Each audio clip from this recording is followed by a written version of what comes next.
Okay, welcome to our latest Swampcast. Of course, we are going to preview Florida's game against South Carolina. Will Muschamp coming back to the Swamp again? I asked him the other night on their conference call Sunday night if it felt like old hat, and he said the same answer he always has, which is, look, I loved it at Florida. I grew up a Gator.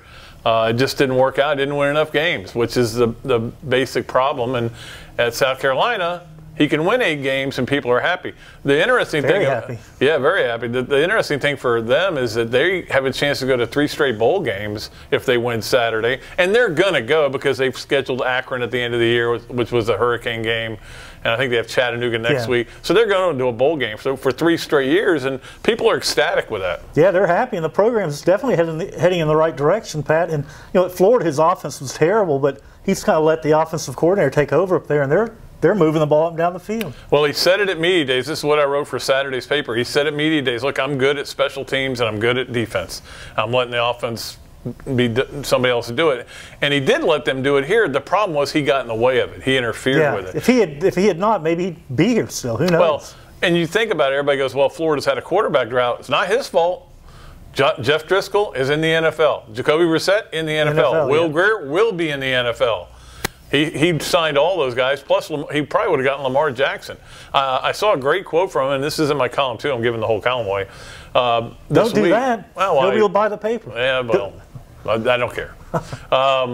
That he said if Greer hadn't gotten hurt his freshman year, he had a weightlifting injury, that he would have been the starter and that he'd still be at Florida. That both would be at Florida. Yeah. Muschamp and Greer. Muschamp might have gone out early. Yeah. I mean, Greer might have. He did go out early.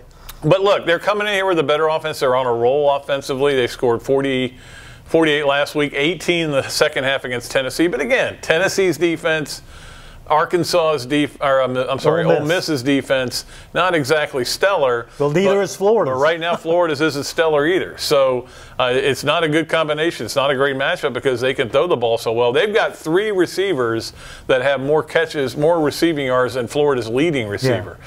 So Florida's definitely going to have to. I just think it's quite simple.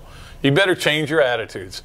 Go back to what you were, not what you are. Yeah.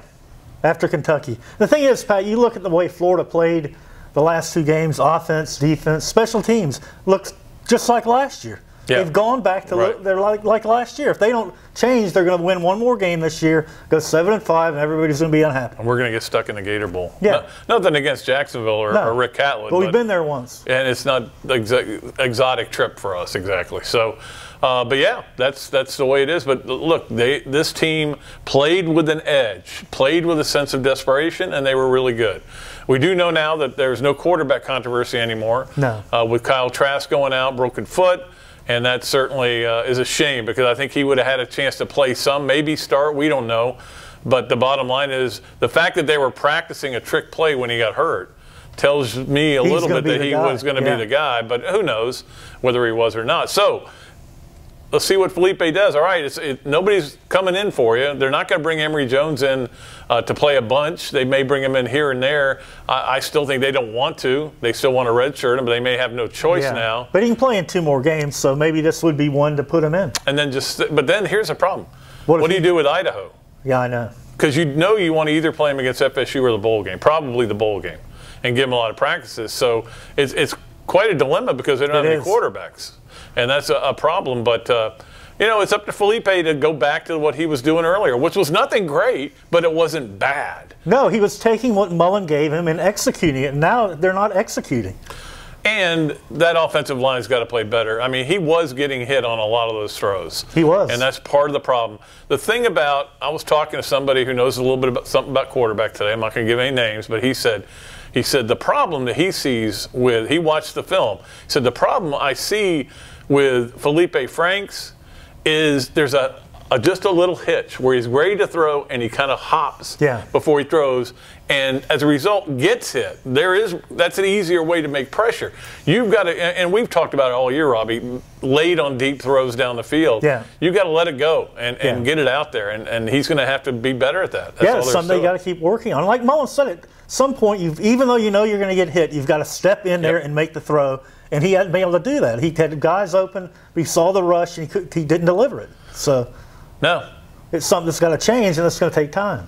Oh, well, it may not change. It may not. That's part of the problem. But all right, I'm not expecting a great crowd again Saturday. I'm not expecting an electric crowd again Saturday. You got to make your own energy. Yeah, students aren't going to show up. We know that. Well, just make your own energy and go out and play with an edge and play with an attitude.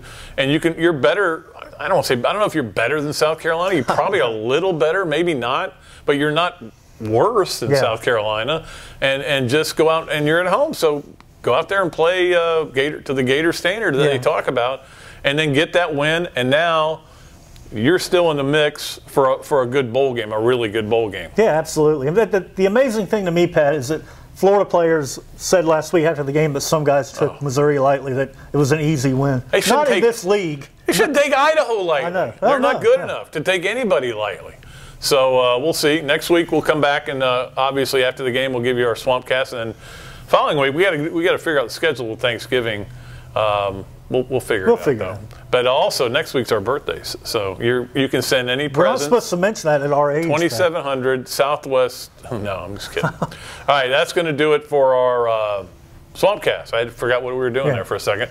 Swampcast will be back with one after the game, and look forward to that. Until then, Pat, Dooley, Robbie Andreu, the Gainesville Sun saying so long from the Sunshine State.